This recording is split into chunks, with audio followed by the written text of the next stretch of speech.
Hey everybody, welcome back to the front room. I'm Kai, here with my dad. Thanks for joining us. So we recently covered Luther, the track by Kendrick and SZA, which you absolutely loved. Yeah. People love your reaction. And this video today, obviously you've clicked on the video already, we're sort of following that up by covering the original, or the sampled song for Luther, which was a duet between Luther and Cheryl Lynn. Yeah. So that's what we're here to cover today. Because the people sort of spoke. Yes. Right? Yes. Because I did not, I incorrectly said that the final If This World Was Mine on the Luther track was pitched up Luther rather than Cheryl, right? Mm-hmm. So people corrected me, rightly so. Yeah. And I just never even knew that it was a duet. Yeah. I just figured it was all Luther because it was called Luther. And I think, you know, that was taken from our People's Choice on Patreon. And People's Choice are songs we react to, suggested by our patrons. And you don't always go as in depth prior to reacting to those, do you? I never do, actually. No, yeah. Yeah, we just pick a handful of songs before we start recording and we sort of go. Exactly. So, I shouldn't have been as confident about me saying that, so I apologize for that. But, it is what it is. Yeah. Now you know, and now I know. Yeah. And so today we're going to be covering, so the agenda today, we're going to cover the sample, If This World Was Mine, 1982, but they took that originally from Marvin Gaye and Tami Terrell from 67. Yeah, people were saying that. Yeah, so we're going to visit that one first, then go to Luther. Oh, great. And Cheryl. Okay. And then I actually want to finish off with a Cheryl track of her own. Oh, great. In fact, her first hit after she got signed to Columbia. Nice. After she went on The Gong Show. Do you like The Gong Show? I was going to ask you. Yeah. So because I felt bad about getting that stuff wrong in the last one, I watched two mini documentaries on Cheryl, and I watched three documentaries on Luther. Yeah. So I'm now more equipped to talk about things. And I found out that Cheryl got her break on The Gong Show.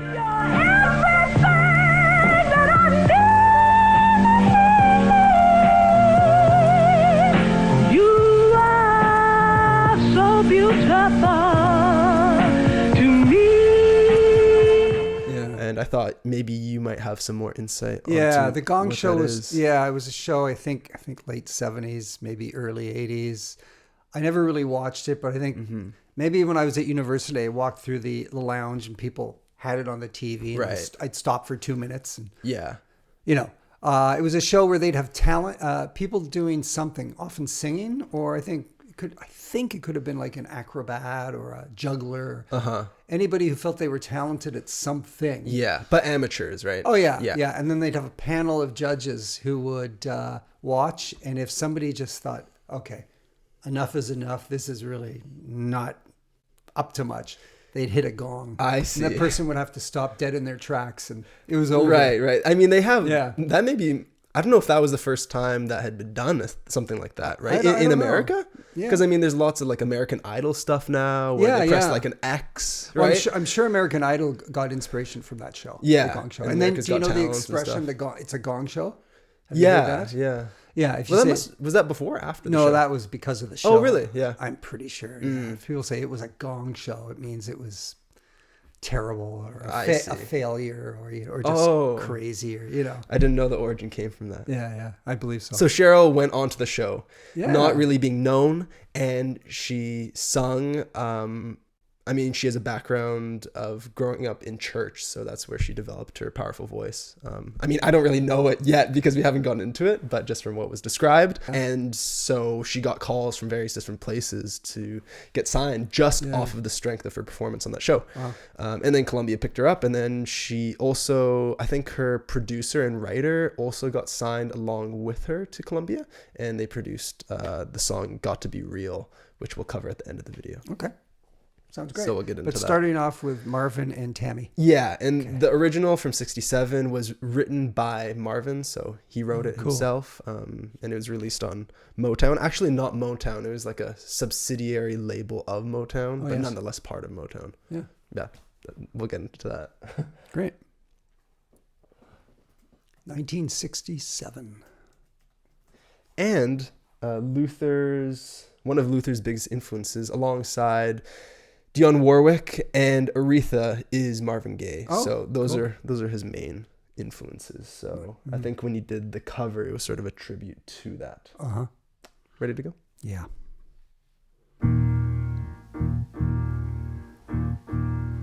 If this world were mine, I would place at your feet all that I own. You've been so good to me. If this world were mine, I'd give you the flowers, the birds and the bees. For with your love inside me, that would be all I need. If this world were mine, I'd give you anything. If this world were mine, I'd make you a king with wealth untold.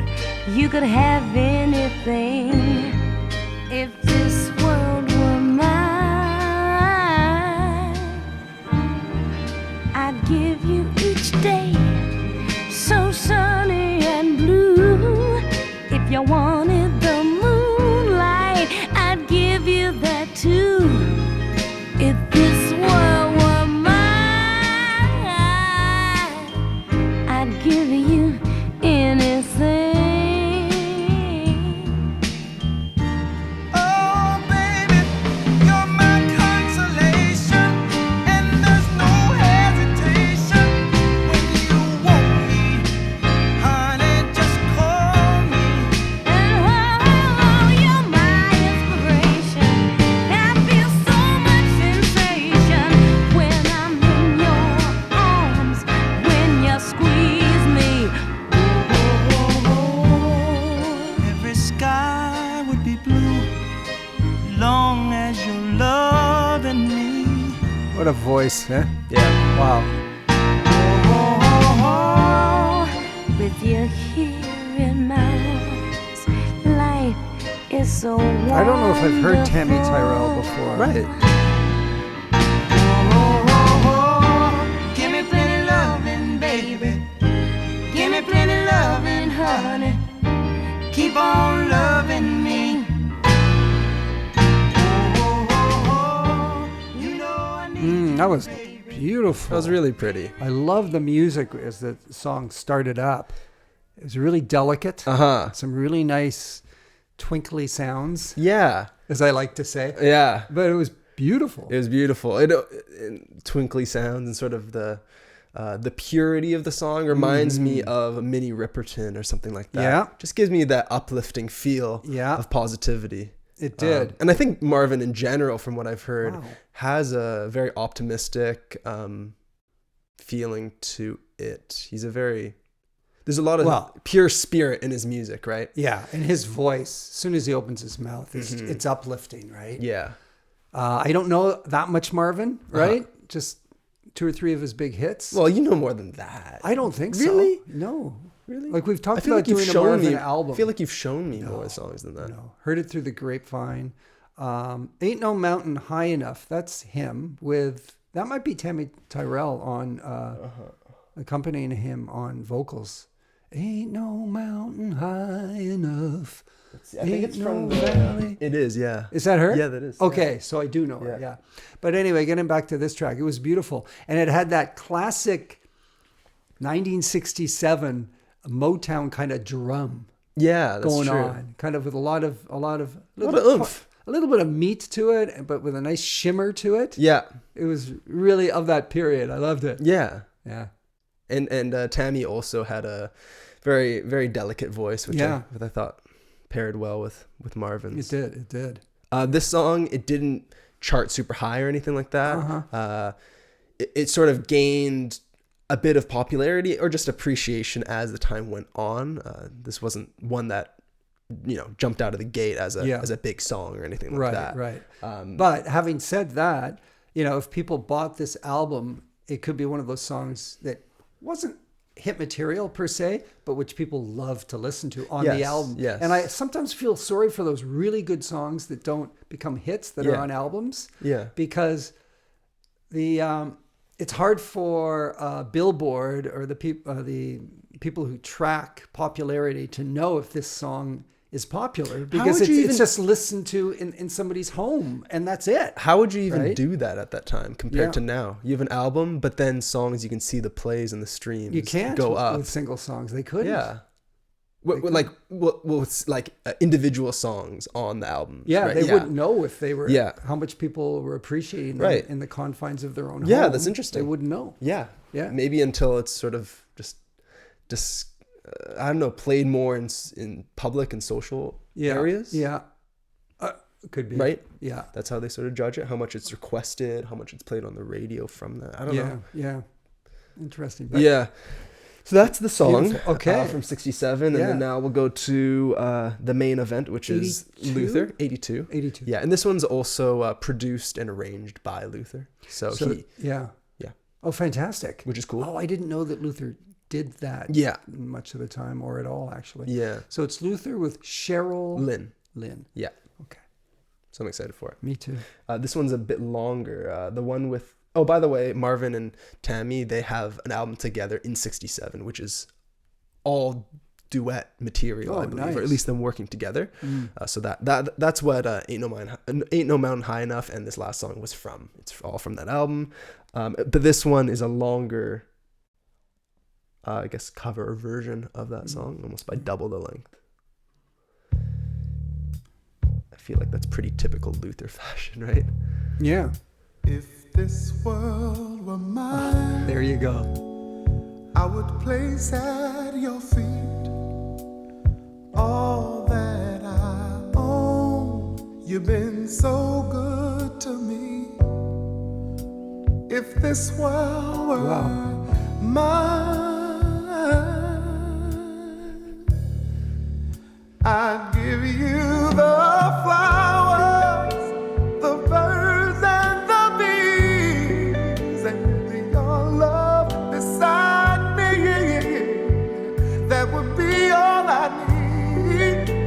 If this world were mine, really transforms it. I'd give you anything.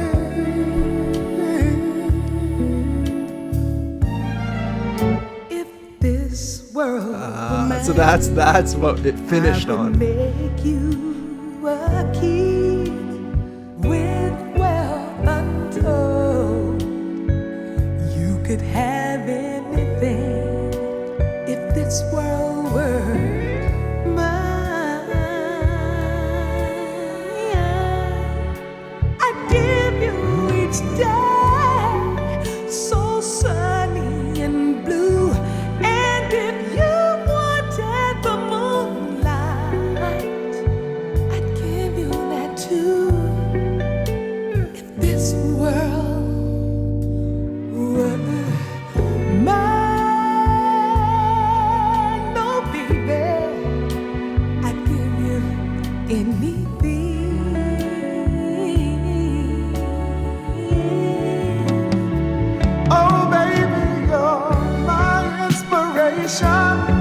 and there's no hesitation when you want me, honey, just call me. Love that bass. You are my consolation, and I feel so much sensation when I'm in your arms, when you squeeze me, the way that you do.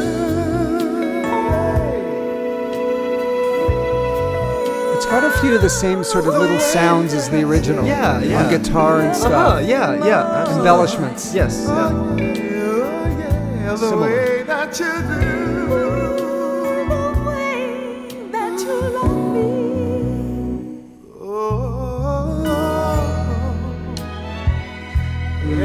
sky would be blue as long as you're loving me. You know, in the wrong hands, this could sound too sugary. But with these singers, it's so genuine. Life is so wonderful, my love. Oh, that's nice. Just like SZA and Kendrick together. Yeah. Give me pretty loving, honey. Keep on loving me, baby. Whoa. You know I need you, honey. I love that. Those descending strings to the pause. Beautiful. I like this part. It's different.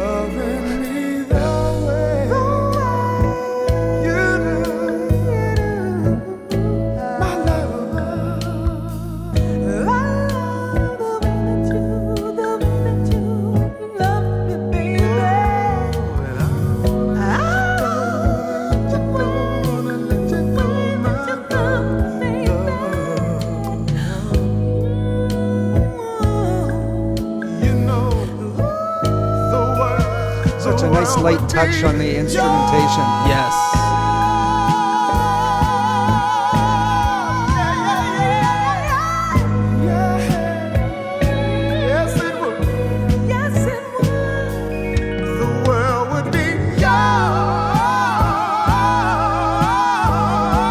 Like right now, it's their voices and the instruments are a bit distant. It's perfect.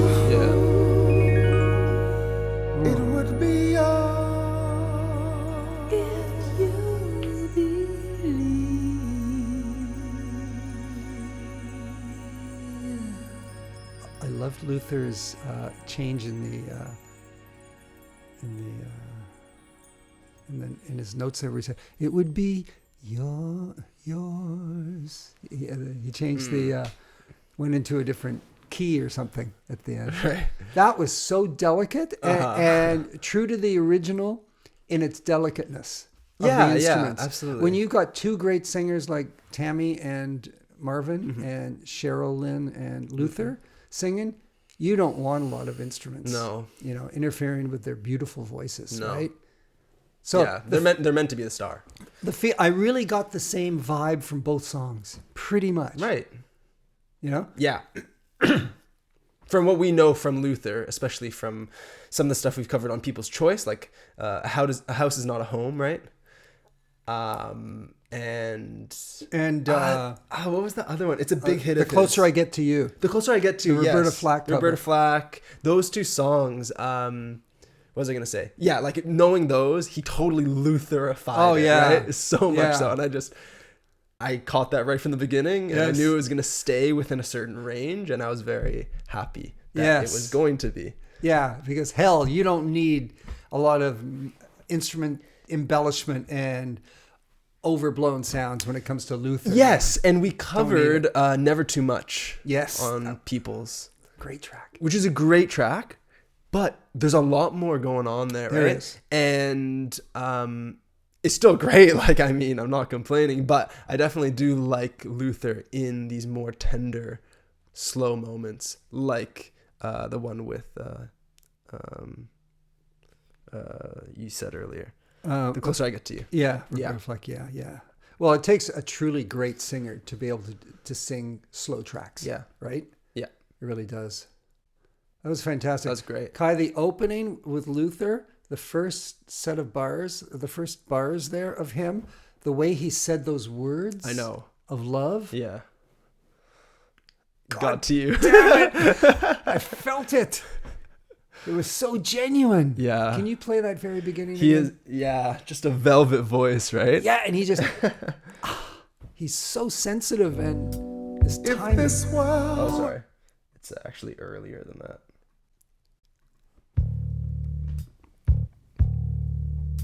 His timing is...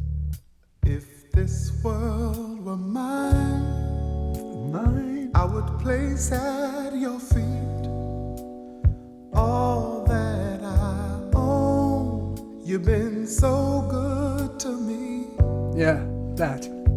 this world were mine. It's so good. Yeah, he's got one of the best voices. Yeah. I like when his voice gets quiet. It's actually quite breathy while maintaining richness. It's like just a very unusual mixture of those two things. Just a great voice overall. Yeah. And Cheryl was good too. Oh, yeah. I like the Cheryl. contrast, fantastic. right? She brought a bit of an edge to it. Yeah, somewhat. Yeah. Yeah, that's what I'm saying. Yeah. She brought an edge to it, and I really like that. Yeah, good to have her on the track. Yeah, beautiful. Wow. Okay, so now we're gonna hear a Cheryl Lynn. So this is her hit. Yeah, this is her hit from '78 that released after she got signed to Columbia. So this is where people like really knew her. Okay. And I guess I won't really go about any more info about the song. I can tell you a little bit after the fact. Sure. But the song has got to be real, and just herself on the cover for this 78. one. Yeah. Self-titled album as well. Changing pace here a little bit. I know the song actually. I actually knew the song before I started researching Cheryl, and I thought, oh wow, I didn't know that was Cheryl.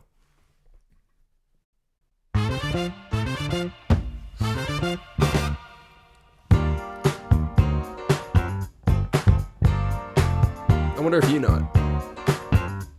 Sounding a bit. Oh, jeez. Yes. Right? I know it. Yeah. I know it.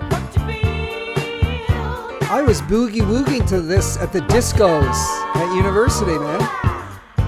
Really. It's a great track, isn't it? Yeah, it's great. It's electric. It's. Talk about it later.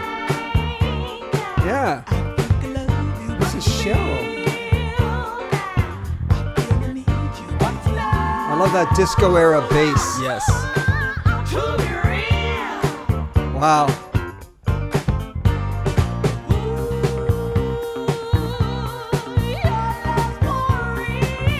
Oh yeah, I know what's coming. My love.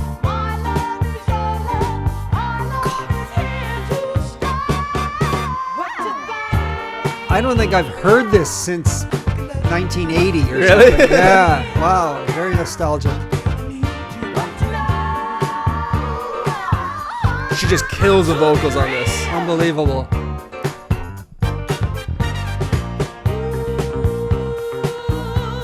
I love this build up to the chorus. Anticipation. Yes.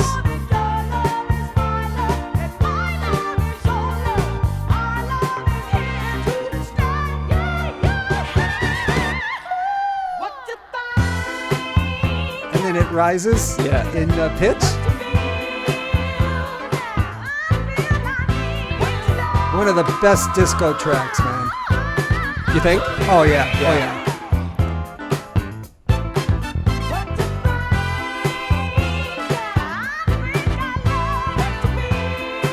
Wow. Isn't this performance? It's fantastic. So great. Yeah. I love the multi-tracking of her voice. Yes.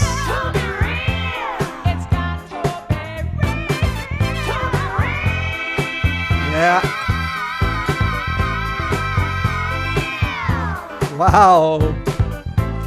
I've never listened to it on headphones. Right. Produced so well. Okay, listen to this part.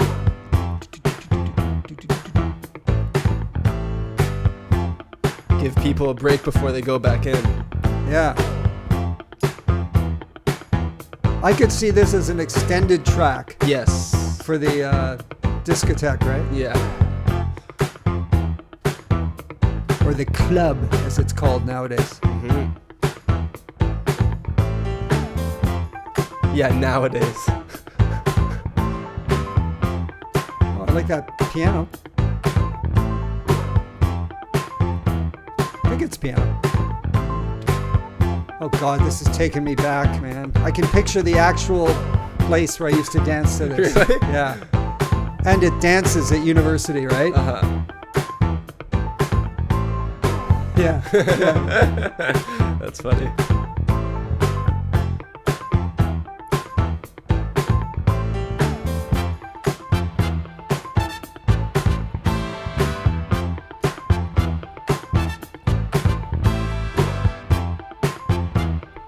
fantastic trumpets. Yeah. Great tone. Oh yeah. I'm glad that there's this extended part.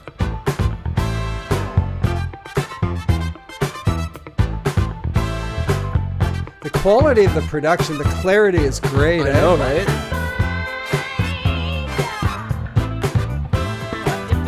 It's sounding, you know what? It reminds me now of Earth, Wind, and Fire. Hadn't thought of that.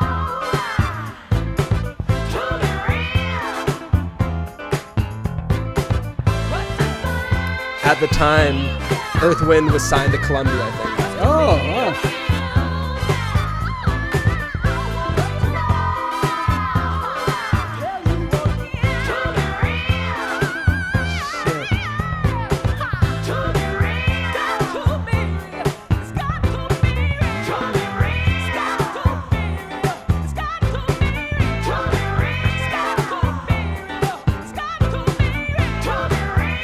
She said to be real 100 times, but it's not boring yet.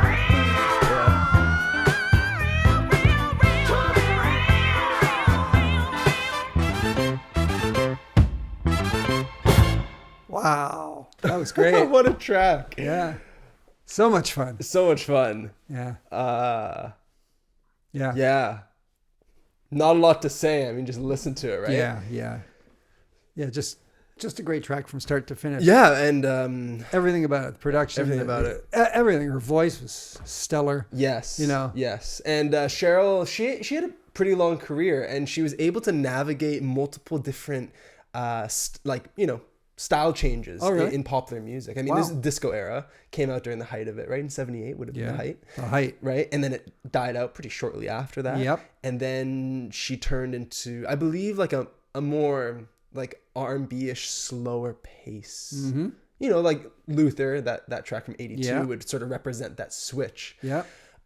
So she was able to navigate through these different musical landscapes as time has changed. And I watched an interview with her, and she said the one thing that she always stuck with that she feels allowed her to stay relevant wasn't focusing on what is changing as much as just disregarding that and just doing what she feels she wants to do. She didn't really she wasn't too concerned with the commercialness of everything.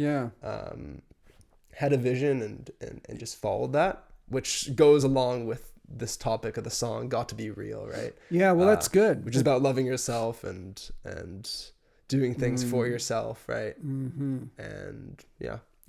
So sort of a genuine artist. Just genuine artist. Yeah, it didn't sell out or anything like that. Stuck to what she wanted to do. Yeah. And didn't really get pushed around by people which is in great. The pursuit of that. Which is great because sometimes if you followed an artist from early in their career, say you've liked them earlier in their career, and then musical styles change, what's in fashion has changed, and they change with that.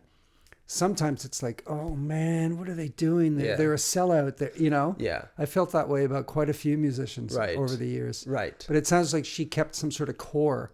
Yeah, that's that allowed her to change, but stay sincere. Yeah. Stay real. Yeah. That's cool. Yeah. Huh. So I thought that was cool, and it seemed genuine too. Yeah. Like this is an interview from I think a couple of years ago, and because she's still alive. She's alive, and she looks like super healthy and just like a very nice lady. You know what I mean? Wow. And she was speaking about her career, and just she could see how happy she was to have experienced,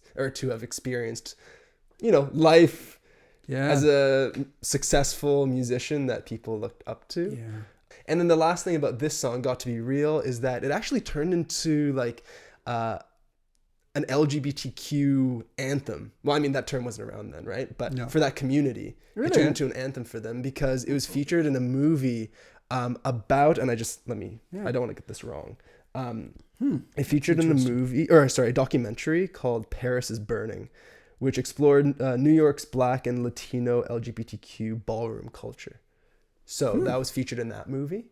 And the whole idea of being real, true to yourself, and not being ashamed of it really fit with that theme. Yeah, that's right. So it sort of turned into that. Even today, it's considered to be an anthem for like younger people that weren't even around at the time. Wow. Little did she know when she recorded the track. I know, right? That it would have that significance for a lot of people. Yeah, it's interesting. Yeah. Some musicians might go about songs in a way where they have a certain demographic they're trying to reach and they make it catered towards them. Yeah. But I think what's powerful about that is that it's a message that everyone can relate to and find some sort of inspiration in. Yeah. And then it just gets picked up by like people who need it, right? That's cool, like you described. Yeah, you know, going back to that disco era when this came out, there were a lot of artists who had big hits back then, but I didn't know who they were. Right. I'd just go to a dance or to the disco and hear these tracks a lot, but for the most part, I didn't know who they were. Right. Unless it was someone like a Michael Jackson. Then, of course, I'd know it, but, you know. Yeah. Well, thank you very much. That was fantastic. Yeah, of course. 3 awesome tracks. Really good. Yeah. Really good tracks. Yeah. All I mean, different, you know what I mean? No, even though 2 of them were covered. I just want to say I saw a little bit of, in terms of the sentiment, not a little, in terms of the sentiment of the lyrics. Yeah. I see the strong connection to the Kendrick SZA. Yes, absolutely. Very much so. Yes. Yeah. I love how instead of taking a Luther sample, and Cheryl too, right? Instead of just taking a sample and then working it into a song about love, they're really directly taking that as a basis, right? Like going back and forth and stuff like that. Yeah. The back and forth with their vocals was great. The singing in harmony there. Yeah. As did the previous people on the previous tracks, right? Yeah. Beautiful stuff. Okay. Thanks, Dad. Yeah. And thanks for watching, everybody. Hope you guys enjoyed this one. If you want to get early access to every video that we put up on YouTube, that's available on our Patreon. We also have a People's Choice series, which Luther was featured on originally, and it eventually made its way to YouTube. But if you want to get full access to People's Choice, that's available on our Patreon, where you can make suggestions to songs for us to react to. So if you have songs that you really love and you want to have us give our thoughts on them, that's a great place to do so. But we love having you over here on YouTube as well, if you're seeing it here. So stick around and we'll see you later. Bye for now.